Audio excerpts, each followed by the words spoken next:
we have to be open to the idea that maybe data will deteriorate in coming months and we could start getting a sense of what the real trajectory is. But for now, we actually have data reaccelerating. It's going in the opposite direction of what many people were expecting, which just points to the fact that we are still in an inflationary environment and the Fed's quote unquote job is not done.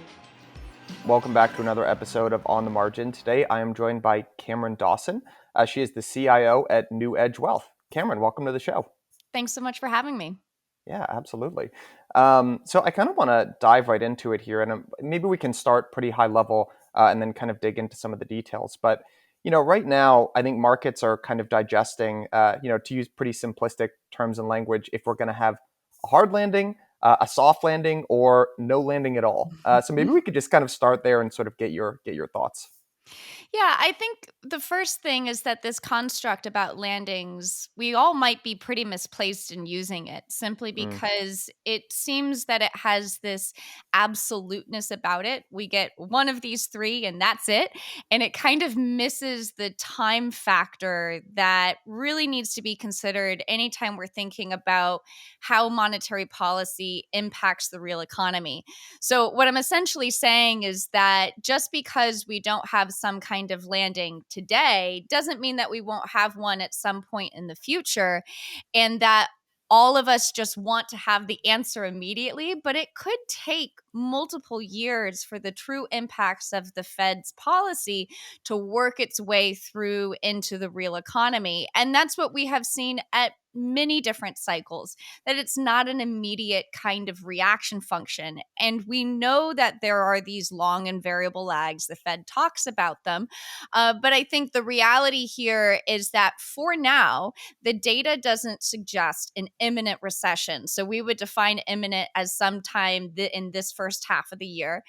And that we have to be open to the idea that maybe data will deteriorate in coming months and we could start getting a sense of what the real trajectory is. But for now, we actually have data reaccelerating. It's going in the opposite direction of what many people were expecting.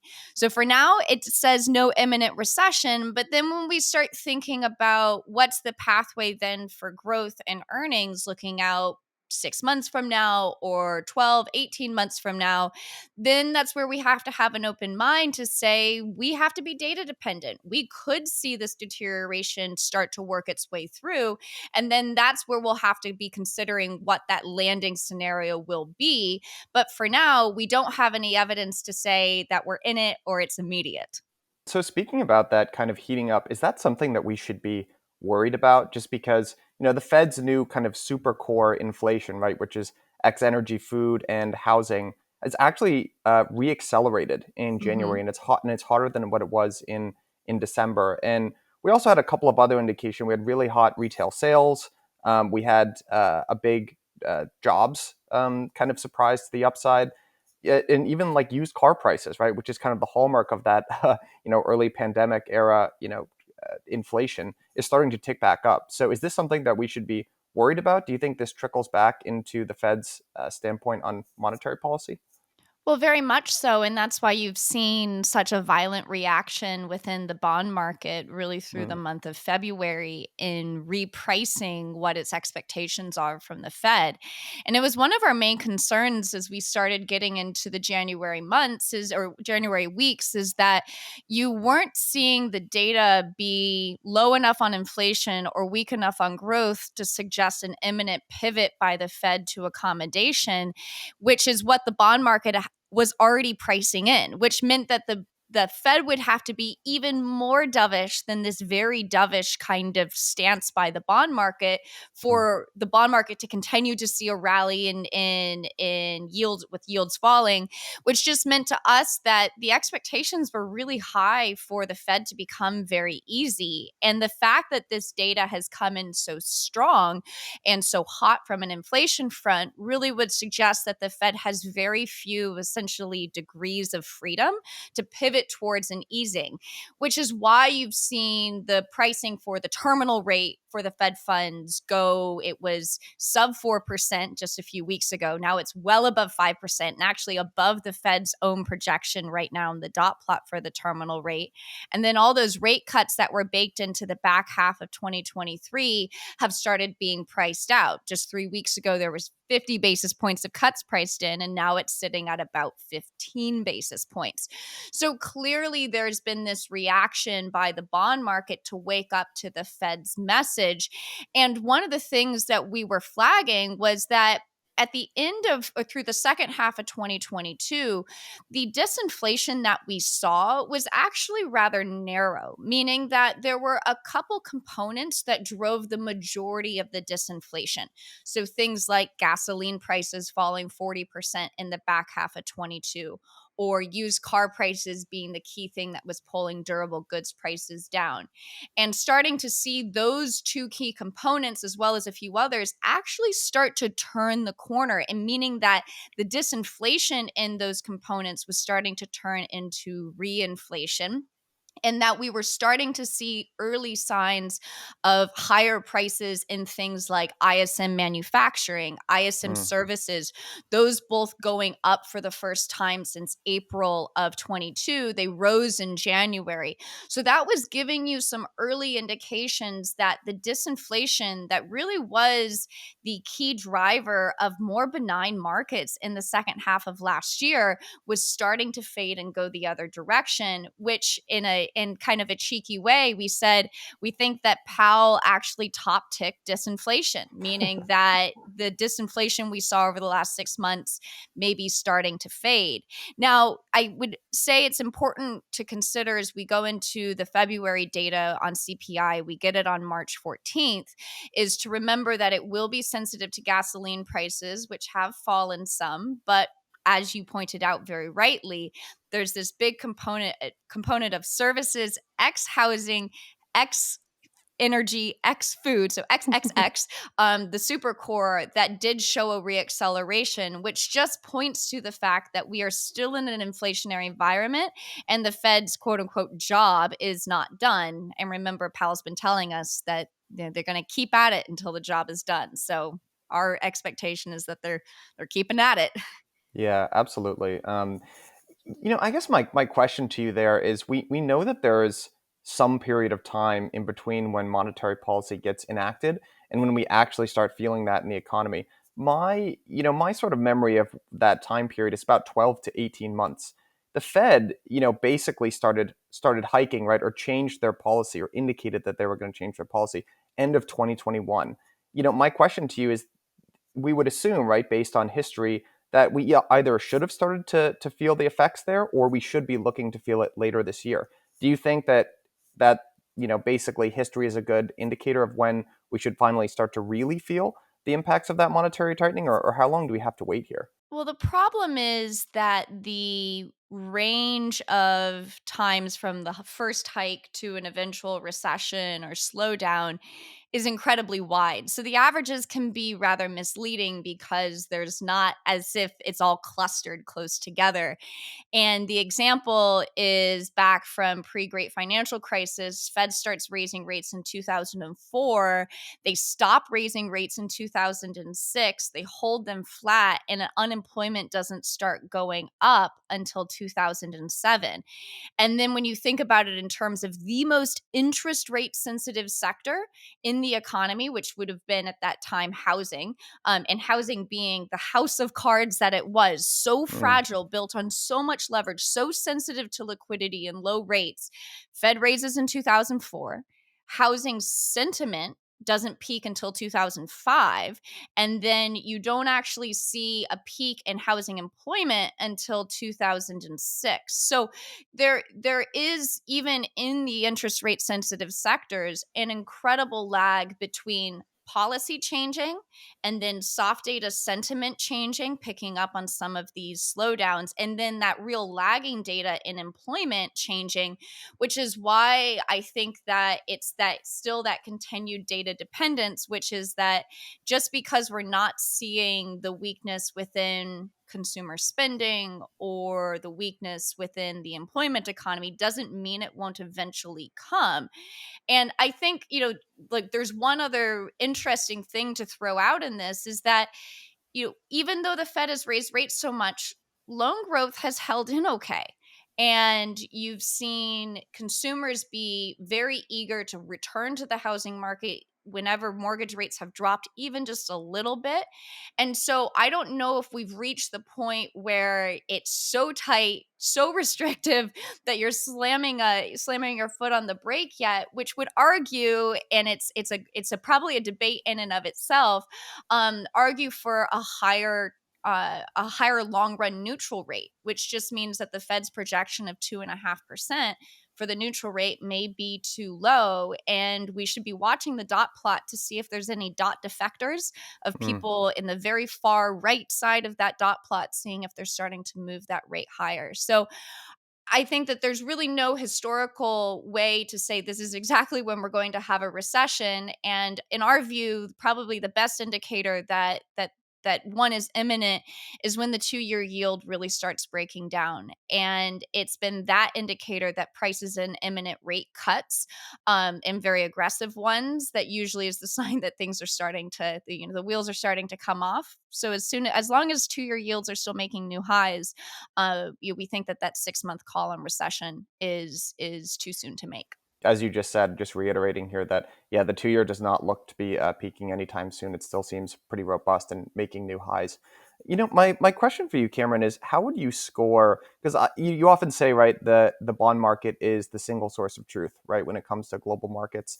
But also, rewinding the clock back to 2021, the bond market was extremely wrong about what the Fed's reaction was going to be to inflation, which seems pretty obvious in hindsight now. How would you kind of score the performance of the bond market as a predictor? And do you think it's going to continue to behave as it has in the past? D minus. Look, the bond market was just as wrong about inflation and the path of the Fed's policy as the Fed was. And one of the stats that that have been throwing out is that if you go back to February of 2022, we could see what the bond market was pricing in using the warp function on Bloomberg World Interest Rate Probabilities. We could see that the bond market was pricing in for the Fed funds rate in February of 23, just in this, where we had the last Fed meeting, that Mm. it was going to be 1%. And this Fed meeting brought it up to 4.75%. And so the Fed, in its own dot plot projection back at this time last year, only expected the 2023 rate to be, I think, close to about 2.5%. And so both of these parties have been incredibly wrong. And so when you hear, just follow the bond market, and the bond market is this almost like all seeing third eye of what's going to happen in the economy, take it with a big old grain of salt, because the bond market is just as sensitive to new incoming data as well as indications of policy change as the Fed is itself. And so I think that there's a limit to how much we can read into what the bond market is saying, because again, it will be extremely sensitive to the Fed data, which is why back 3-4 weeks ago we wrote about how the bond market's ignoring the Fed and it's a problem, and expect a repricing because we didn't think the Fed was going to budge. What's going on, everybody? Thank you for listening to On the Margin. I just wanted to take a quick moment to let you know about a very special offer that we have coming out of Blockworks Research. Now, many of you will probably be familiar with our platform, but Blockworks Research is the most blue chip spot to get research, data, governance, models, and a whole lot more about the leading DeFi protocols in the space. I've leaned on our analysts time and time again to explain complicated concepts going on in DeFi to me like I'm 5 years old.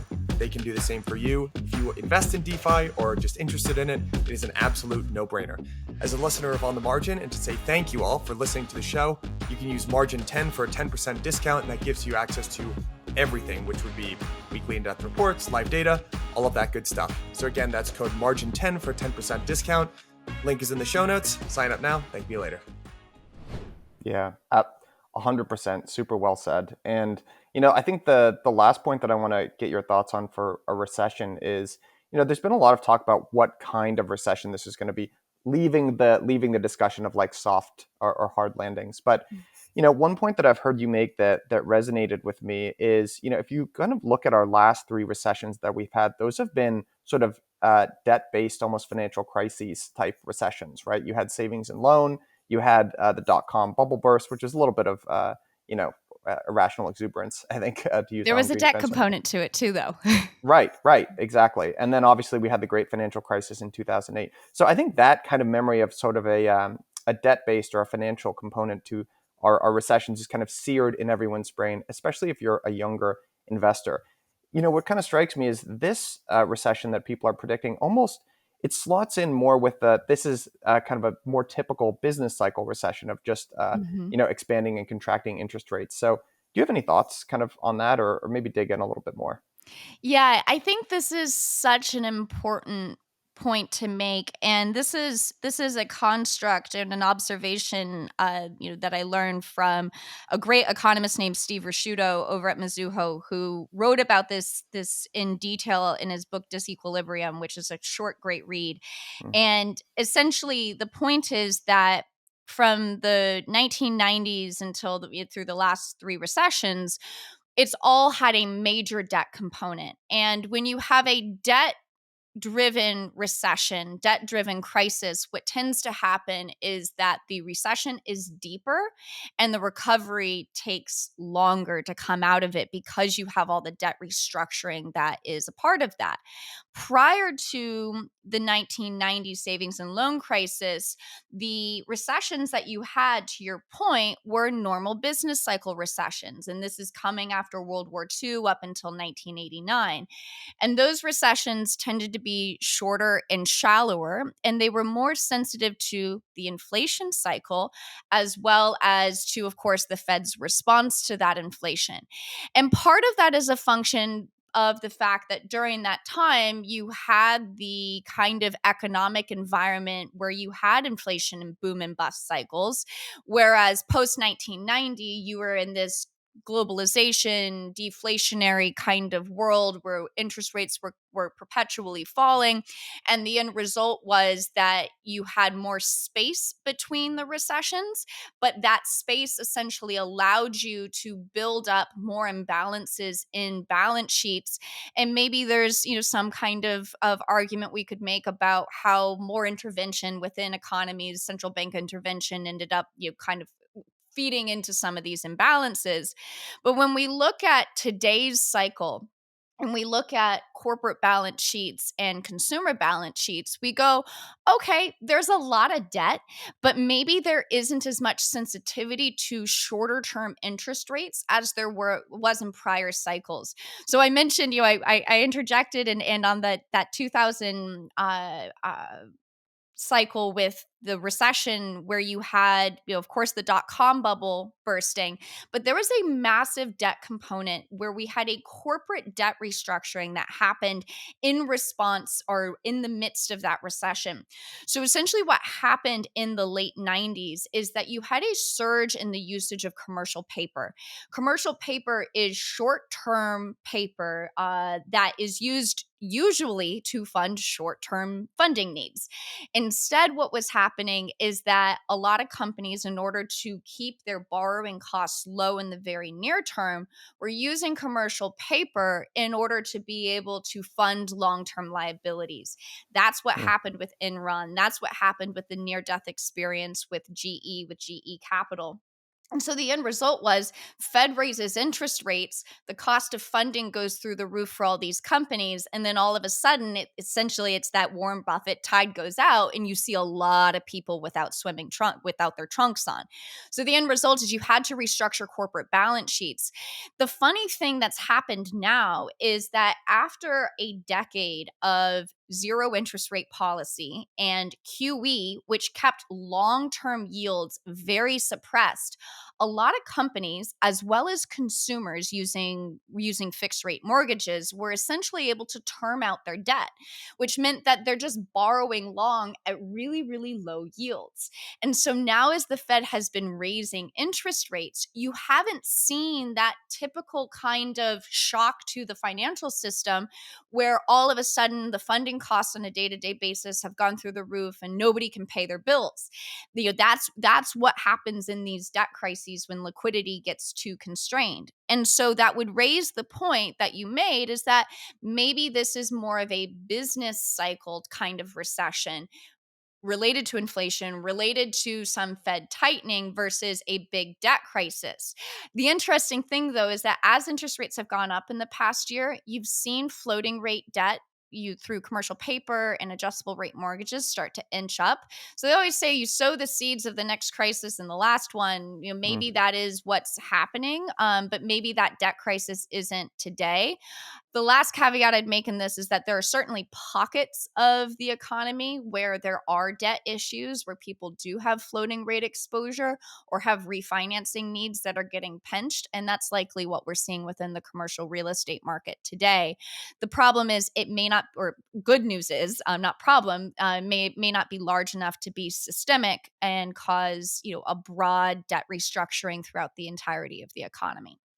Yeah, that's fascinating, Kim. I hadn't even really thought necessarily of that being kind of a result of a weird yield curve, right? Where people actually borrow long. So that duration mismatch, that classic duration mismatch, which humanity never really seems to figure out, even though history is full of that examples of that going wrong. It's actually not a problem here.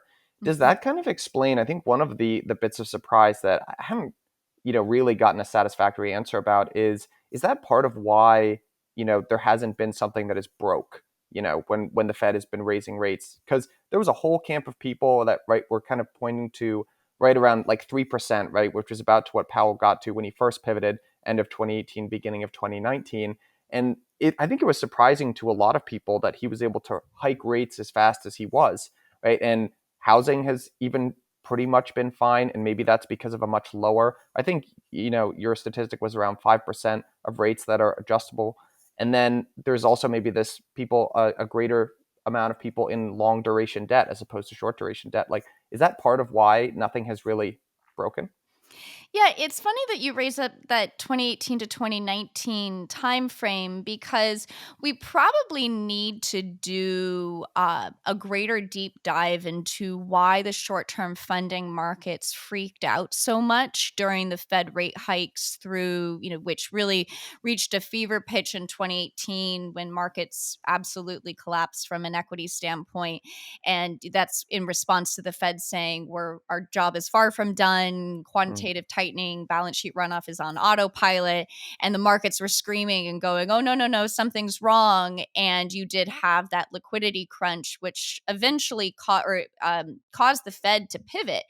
And it was the one where the Fed really bailed markets out. They were able to put markets first because inflation was so benign, it was so very low. And the end result was that you saw this absolute plunge in real interest rates. And this is a point made by Barry Bannister over at Stifel, which is that peak in real interest rates, which was around 1.5%, so close to where we are today, all the way down to negative 1% in the trough during COVID, is what sparked such a huge bubble in long duration assets. Long duration being things like tech, speculative assets, growth, high growth, high multiple, because money was increasingly becoming more and more free after inflation. And so why the Fed did that might be, you might look back and say that could have been a mistake, because we could have had some sort of shallow slowdown, reset things, and then sort of moved on from there. But instead, the Fed was cutting interest rates with unemployment near a 50-year low at about 3.5% at the time. Inflation was non-existent, so they weren't really having an issue with their mandate, and you were starting to see some early signs of slowing down within things like job openings started to peak back in late 2018, but nothing that was so nefarious to say the Fed had to really step in and save the day. But in this one scenario, they prioritized markets, Mm. and markets loved it. And you saw huge rallies within growth stocks, which, of course, as I mentioned, reached the fever pitch for them in late 2021 when growth traded at over 100% premium to value. And of course, that was unwound in 22, creating its own kind of degrees of instability and issues when you're coming out of a bubble. So I think when we look back, if there really was one mistake, the mistake maybe didn't start when they were ignoring inflation in 21. I think the mistake started back in 2018 with that pivot. But obviously there were issues within short-term funding markets at that time. And it's interesting that those same kinds of issues have not materialized this time around. And part of that, and it's too much detail for this, could be a result of some of the COVID era protections that they put into markets, kind of safety backstops. Yeah. Yeah, absolutely. It's funny to go back to that period of time. When you look at the Fed's dual mandate, nowhere in there is, hey, we should be protecting markets, right, as long as our other two mandates are met. Why do you think the Fed made that decision? And I know, like, for me, when I kind of think about this, a lot of that comes into the wealth effect, right? And the very high correlation in between the price of financial assets and spending. Is that the reason that's kind of powering this Fed's desire, all else being okay with their dual mandate to keep markets elevated? Yeah, I think you're exactly right. And that actually raises an interesting peculiarity from the last 2 months, which is that when the Fed was asked about easing financial conditions and the fact that financial conditions were easier as of the last Fed meeting than they were when the Fed started raising rates, Powell went, absolutely not. No, they're not.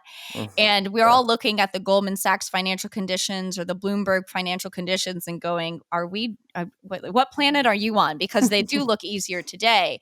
And the reason is that he was using, in this, he was essentially mirroring a speech that Lael Brainerd had given, one of the Fed governors, uh, about how financial conditions, the index that they were using was one that was actually rather narrow, that was just real interest rates. And so what that does, and why I bring this up, is that if you're just looking at real interest rates, it actually ignores the whole impact of the wealth effect on the economy, on markets, et cetera.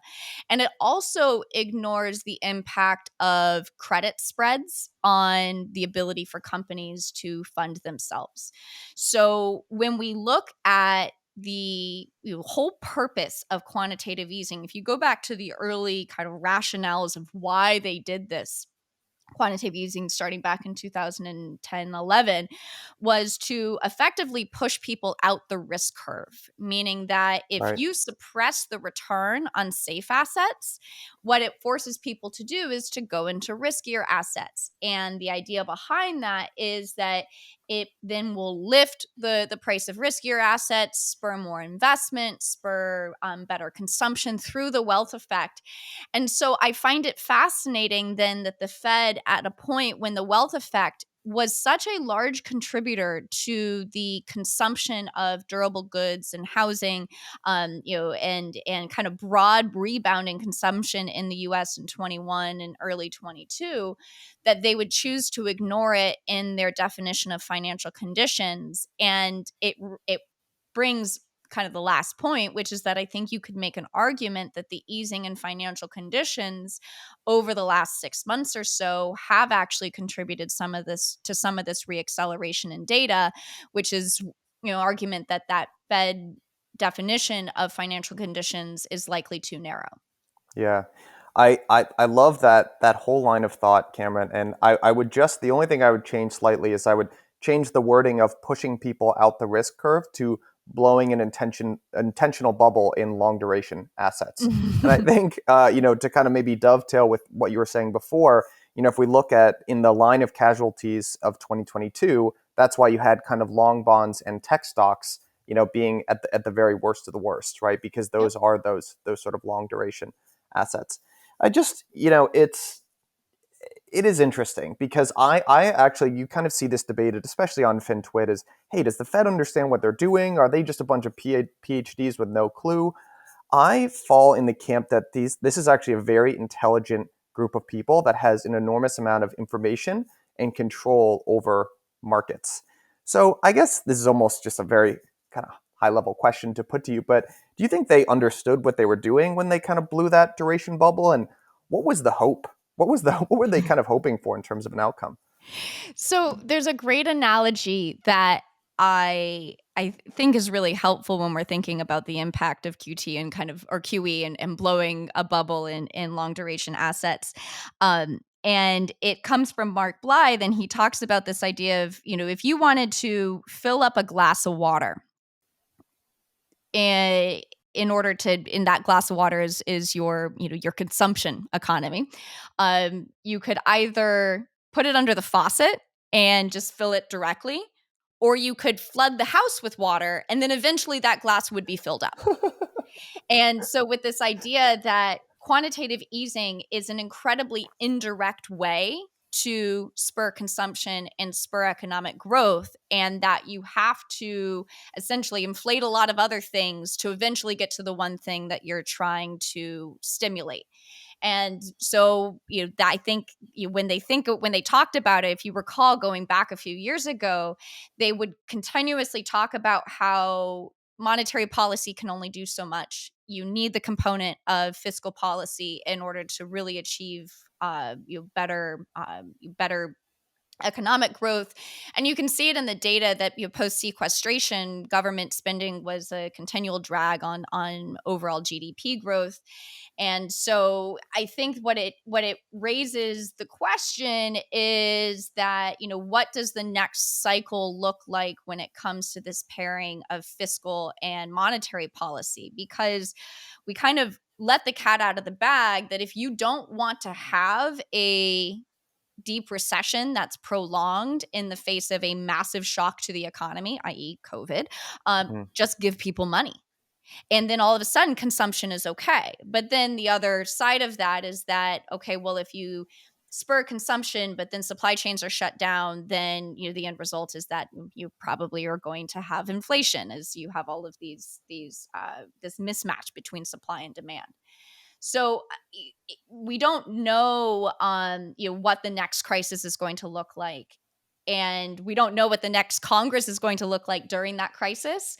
But clearly there's lessons to say of if you don't want to see consumption fall during a shock, you can just give people money instead of doing the proverbial flood the house in order to fill the glass. Yeah, it's funny that you kind of bring up this idea of fiscal response as opposed to monetary response. And if I were to sort of take the other side of the coin and try to defend the Fed a little bit, you could argue, I think, pretty convincingly that the reason that there's been this kind of mandate creep on the part of the Fed and the kind of obvious need to do more is because our government just can't get it together. And you start to hear a lot of talk even a year or two ago about kind of this baton being passed from monetary to fiscal. And in a way that kind of happened in the US, right? We had the Inflation Reduction Act, but without going into politics here, I'm not sure that money was really directed where it needed to be, right, to solve our biggest problems. And even in the 2008, 2009, great financial crisis when we were staring into the abyss, right, and people were worried about breadlines, even then it was hard to get Congress to act, and we kind of gave a bazooka to the Fed, right, in the form of QE, which has obviously persisted until this day. So I guess I don't have so much of a question to you as just a statement, but actually, you know what? I'll pose it as a question. How much of this irregularity that we're seeing in markets is a result of kind of an overexuberant Fed or a government that just can't get it together? Well, I think that we have to kind of look at the broad global world in order to get a sense of, how unique we are in Mm, our issues or our challenges. And even if we're thinking about the inflation challenge, we know that, we in the US did a lot more fiscal stimulus than a lot of other countries did. And yet a lot of countries are experiencing the same kind of inflationary scenario, which would suggest that, that there, of course, was a demand component. Of course, US demand does help spur a lot of global demand given our ravenous appetite for imports. Mm. But I think that there's also this aspect of the fact that when you shut an economy down, even for a short period of time, reopening it does create inflationary dynamics, which raises a question about how inflationary China's reopening, given it's now a couple years after us, how inflationary that will ultimately be.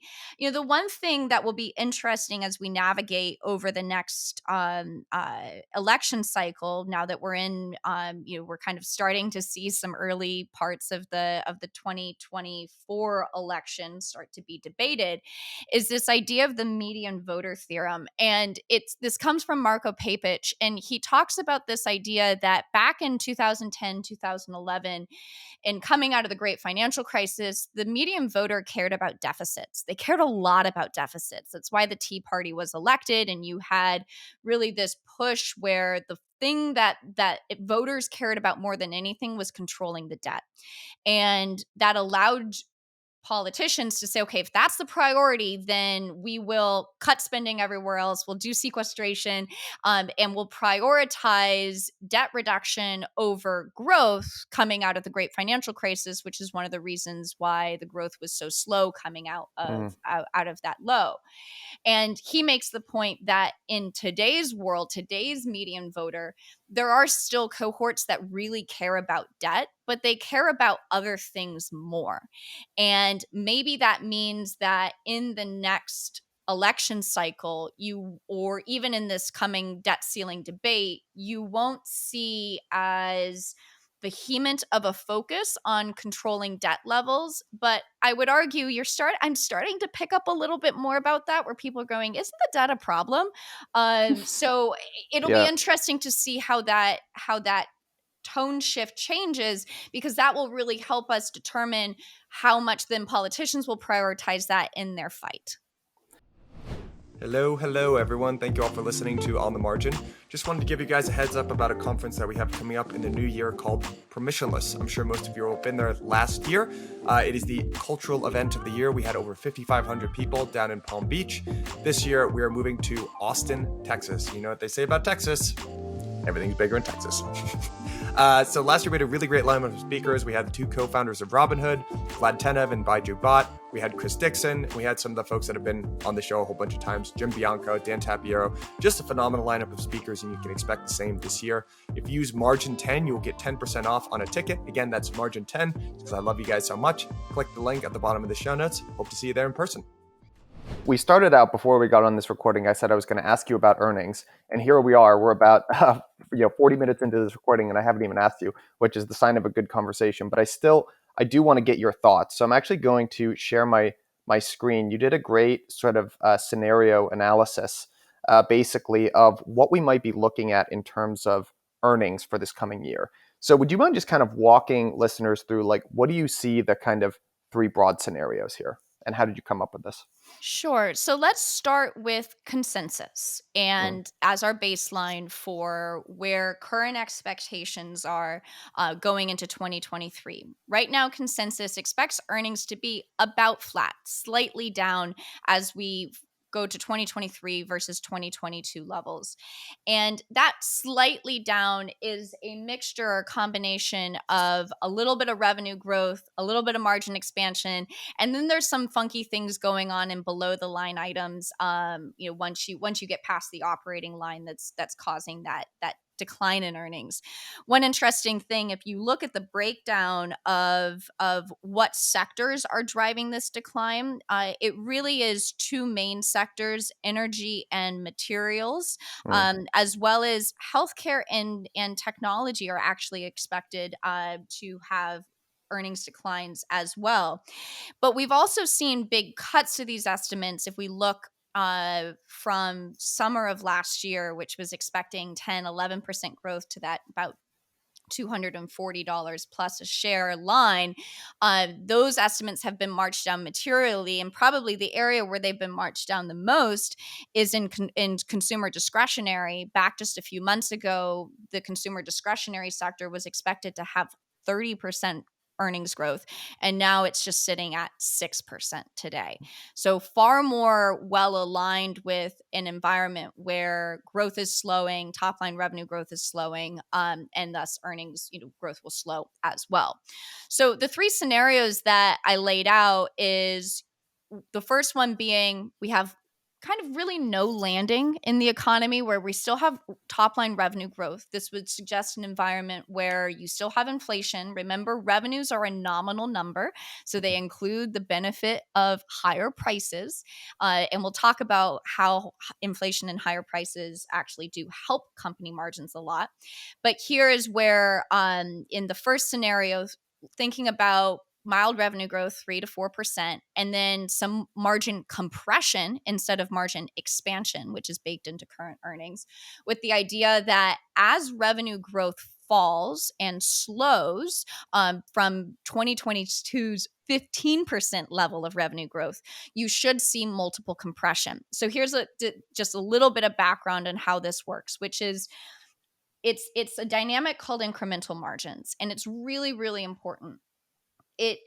What happens when companies have a lot of revenue growth is they get more fixed cost absorption. So think of a factory, and that when you produce more out of that factory, that overhead gets eaten up. And what happens is that when revenues grow, let's just use simple basic numbers. Let's say revenues are growing 0 to 5%, you make a 30% margin when they're growing at that level. But when revenues grow 5 to 10%, you make a 40% margin. So all of a sudden, the benefit from each incremental dollar of revenue starts to go higher.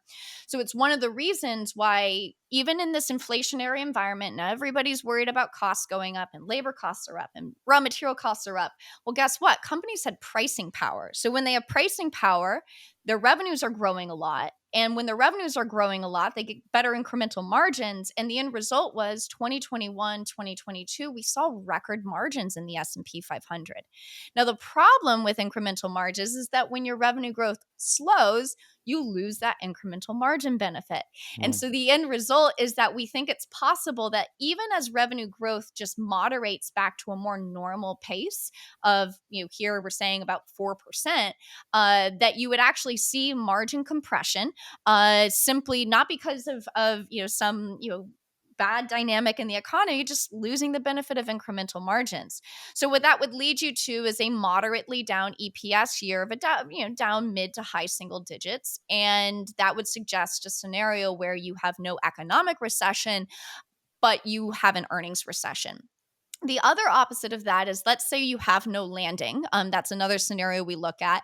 And that no landing also includes higher inflation that remains higher for longer, which means companies still have pricing power. And let's say you still get revenue growth that's still in that mid to high single digits, and then you don't get as much margin compression. You still get some because you're going from 15% revenue growth down to, let's call it 6 or 7. And in that scenario, you get moderate earnings growth. So something that looks like 4 to 5%. The last scenario is that if you do have a recession, revenues decline some, not a lot. We're not going to say that they decline, they fall off a cliff. Remember, it's a nominal number. So you're still having inflation, but real growth is could be negative in that scenario. And so the end result is you have a slight decline to earnings. You would expect even more margin compression just because of that falling growth. And the end result is, a mid-teens down. I think that the thing to press on that the most is that you likely, in a scenario where revenues are declining, see a lot more margin compression than what I kind of back of the envelope put in here. But, I don't want to scare, you don't want to scare and say, okay, here's this worst case scenario. You can make, all stocks can go to zero. Of course they can. But it just depends on your assumptions.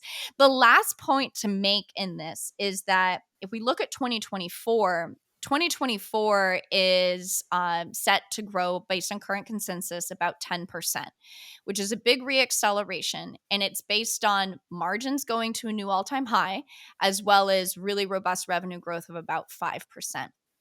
What I'd say there is it depends on the timing of the recession, meaning that if a recession is not a 2023 issue, but a 2024 issue, that 24 number may be too high. And let's say a recession hits in 23, then you would argue that your base to start off of is going to be much lower. So you won't have as much growth in 24. And then, of course, the last scenario would be if we don't have a landing in 24 either, and it takes even longer for the Fed's tighten to work its way through the economy, and et cetera, then maybe that number is correct. But I would argue that this idea that's baked into every forecast right now, whether you're looking at 2024 EPS, the Fed's own dot plot, Bloomberg consensus economics, everybody has a big reacceleration in 24. And that's where, if you're looking 2 years forward, some rationality and reasonableness of like, okay, if we don't have this big kind of correction immediately, what does that mean for 24 growth? Yeah. All right, Cameron, there was a lot to unpack there, which is awesome. I want to get just one sort of assumption before we kind of dig into the details of the model that you laid out here. So, when it comes to translating earnings into, or where earnings fall when it comes to asset prices, there are two components, right? At least to stocks, right? There's the multiple that you're getting, and then there's the earnings. So are we assuming that the multiple is basically going to stay where it's at in 2022, which is I think around 15 times, something like that? We bottomed at 15 and a half times in both October and June. Back 2 weeks ago at the peak in the equity market, we got all the way up to 18.7 times. So pretty expensive. Pretty expensive there. Yeah. So basically, I guess my question to you here is these scenarios are awesome. That idea of companies as they grow larger kind of sucking up fixed costs makes a ton of, I've never actually heard that before, but it makes a ton of intuitive sense, right? Because people like to say, oh, well, hey, if we kind of vertically integrate this or assume more fixed costs, then you get, there's a kind of a cost benefit as you're growing. But yeah, then when it turns around, you're stuck with kind of fixed costs. But I've sort of seen that happen in companies as well. So that makes a ton of sense. I guess, what are these sort of projections here in terms of the kind of the base case being a -6% in terms of earnings growth, maybe a bull case being 4% and a bear case being -13%? How does that all translate into what your expectation is for equities this coming year?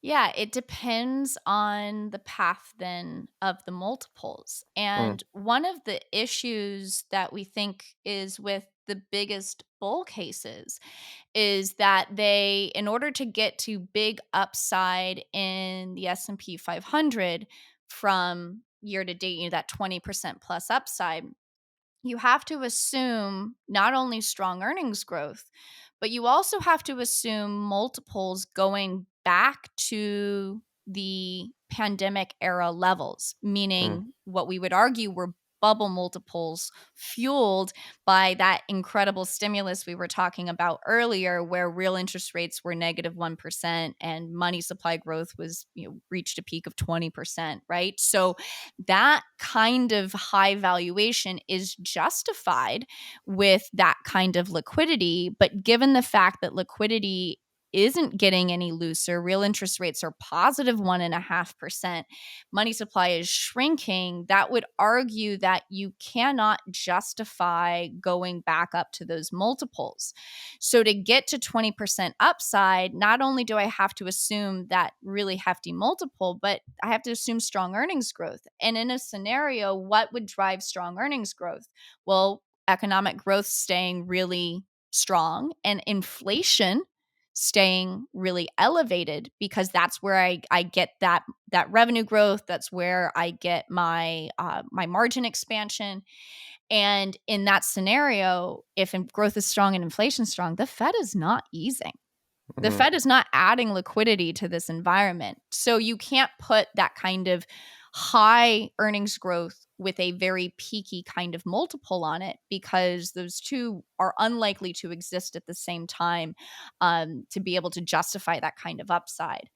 Then on the downside, it depends on how, scared you want to get on. If you go and like, oh, well, past multiples troughed it, 10 times in this cycle and 12 times in that cycle.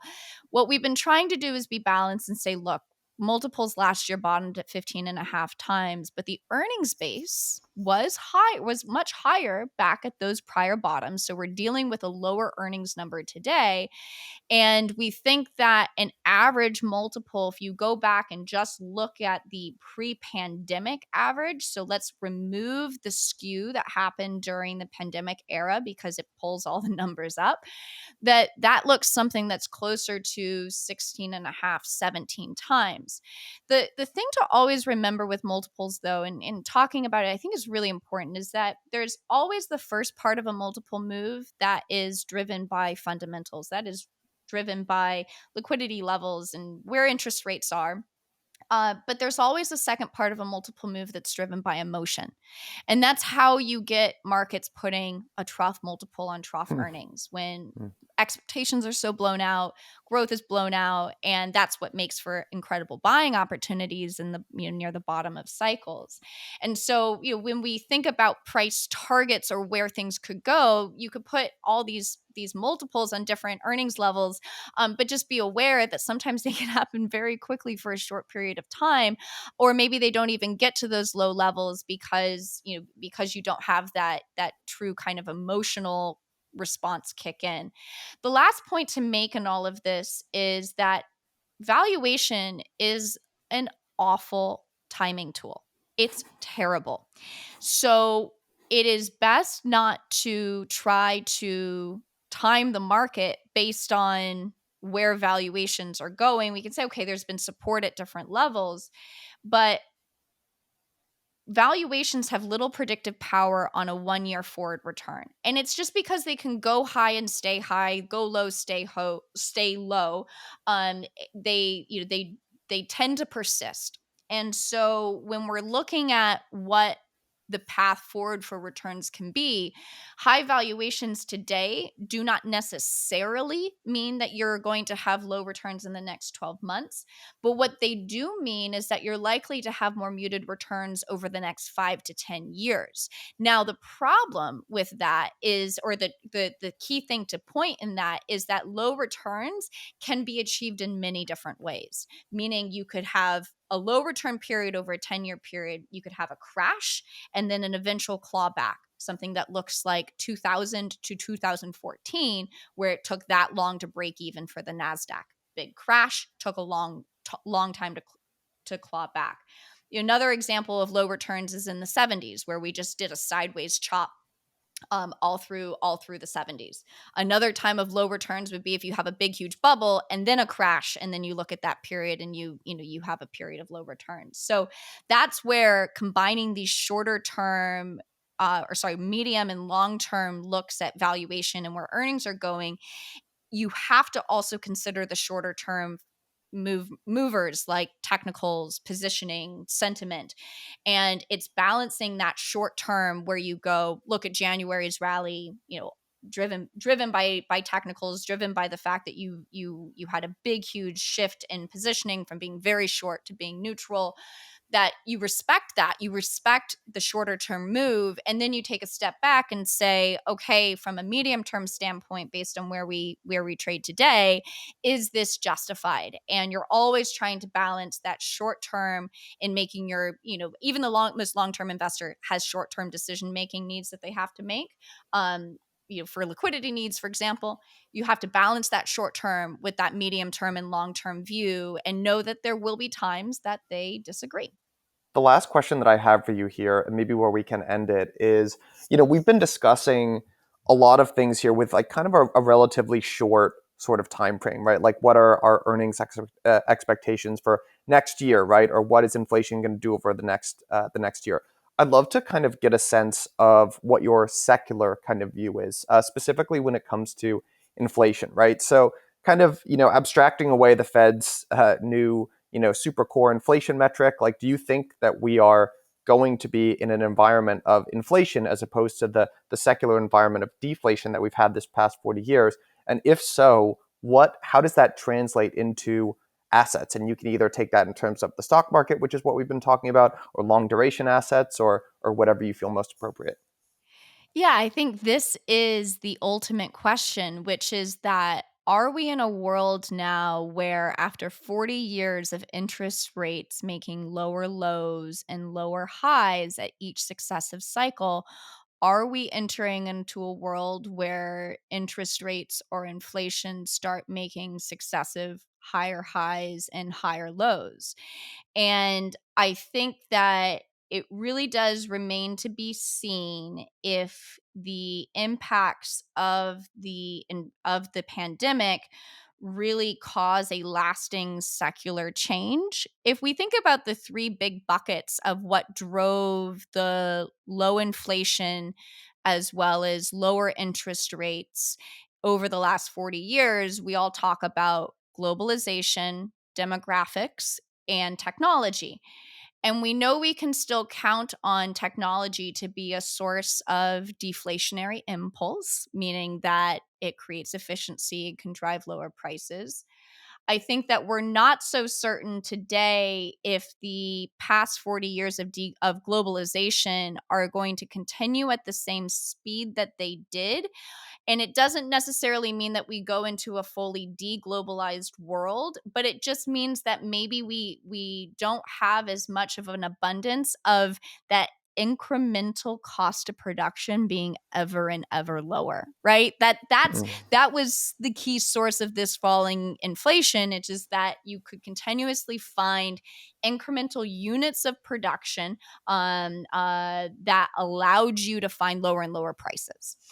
So I think that that's a question mark. And then the last question mark is of course on demographics and how inflationary versus deflationary they actually are.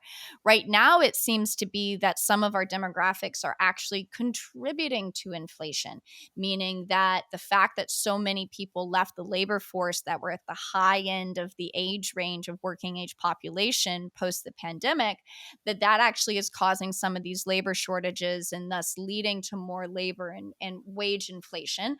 And so, but then you have the scenario of Japan where everybody goes, well, demographics is why they've been stuck in deflation. I think there's also a large aspect of a lot of price controls in Japan that are probably, one of the biggest contributors to that. So I think one of the maybe a baseline that we can use is that it's hard to know, but that maybe that true low of sub 1% on the 10-year yield during the COVID pandemic boom and all that stimulus, maybe that is the low in yields that we see over the next decade or two, because we have some of these forces shifting in the other direction. It will be really interesting to see how inflation progresses in the coming year, because we will have gotten past the impact of the pandemic disruptions to supply chains. So, a great chart is to overlay durable goods inflation, which peaked in February of 2022, with the price to move a container from Shanghai to Los Angeles. And it's the same chart, which just is to say that durable goods inflation was a function of very tight supply chains and then this shock higher in demand. And one of the key questions will be, does this inflationary episode that we have go from being this exogenous shock to the system, which created pockets of unique inflation because of these shocks? Does it become from an exogenous shock? Does it become endogenous? Does it become part of the system, meaning that it perpetuates, it remains higher? And part of this gets back to the question then of how much of this inflation the Fed actually caused, meaning that how much of this inflation is always and everywhere a monetary phenomenon, right? And we can argue that there's certain places we can draw direct lines, such as in the housing market, keeping interest rates super, super low contributed to housing inflation because it allowed affordability to stay attractive even as prices were soaring. So I don't have a definite answer other than to say it's going to be darn interesting because we're going to get further and further away from what we can say are exactly pandemic era disruptions. And as we get further away, we're going to see how structural some of these inflationary impulses have thus become. Yeah, I honestly, Cameron, in violent agreement with the vast majority of that. And just closing on that idea of it being structural, I think the other component that's a little bit softer, so you almost don't hear it discussed as much, but is the psychological component of inflation as well. And that's something that you don't really see in the numbers and is very hard to analyze. So it almost feels a little social studies or kind of soft science to talk about. But that's also a big component as well, and what makes it so difficult to finally defeat. Yeah, So and that's why the Fed looks at inflation expectations so much. And if you recall back in June, it was the reason when they saw that University of Michigan survey show a big uptick in inflation expectations. That's what got them to move to 75 basis points. That was yeah, the spark because they are horribly afraid of inflation expectations becoming unanchored. And they continue to look at these inflation expectation surveys and say, oh, no problem here. Inflation expectations are purely anchored. Now, there's lots of issues with these surveys, but that is one of the reasons why there's a great Fed paper from quite a few years ago about inflation expectations and how huge inflationary shocks can get embedded in the psyches of people and that they come to expect higher prices. And when you expect higher prices, you accept higher prices, meaning mm, that you don't push back against price increases. And so it will be really interesting to see how embedded this episode will become in the psyche and if it becomes something that is more entrenched, because of course that is the thing the Fed is most afraid about, is that it becomes entrenched into the psyche and it becomes something that's much harder to control, which is their biggest pushback against people saying, why would you sacrifice a job market that's really strong just to get inflation from 3 to 2? And their argument is because we're afraid that it becomes entrenched and it becomes something we can't control, because as it bleeds into other parts of the economy, more and more parts of the supply chains and different parts of the economy, the end result is that it becomes further and further away from the Fed's reach. And that is what they're afraid of. yeah. There's actually I'm sharing my screen here. I accidentally for a second picked the wrong tweet, but there's a great tweet from Ben Carlson. He's showing U.S. retail sales and kind of this crazy spike in the post-pandemic era. And the quote is, "The Great Depression turned an entire generation into frugal misers. The pandemic turned us all into raging spenders." And it's funny because that just rings really true because my parents were also, or my grandparents were part of that Great Depression age, and yeah, they had a very particular view about debt and money and spending. And, I kind of wonder, the Fed was sort of, putting their thumb on the scale, so to speak, in terms of encouraging us to spend. And I wonder how much of a lasting, they might have actually got their wish a little bit too much. Uh, Yeah, I remember growing up, my grandmother, who is a depression baby, she taught me her favorite treat when she was a kid was saltine crackers, and with powdered sugar and milk mixed together, as like that was their big sweet treat. Meanwhile, I think I just spent $4.50 on one macaroon last week. So clearly we are of a different generation. Oh my God, me too. Yeah, my grandparents were, God love them and bless their souls, but they were the type of, they had like a washer and dryer that sat unused because they didn't want to use the electricity, right, or the buy this, so they just did everything themselves. It's crazy. But Cameron, this has been a fascinating discussion, and I'm honestly still unpacking a lot of the ideas that you introduced. If folks want to find out more about you or the good work that you do, what's the best way to do that?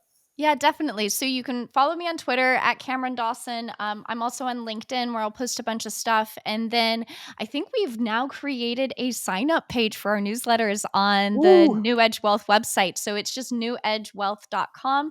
And you can fill out a little form about in order to get on some of the distribution for my weekly that our team produces, which is really great. So thank you so much, though, for this. This has been a fantastic conversation.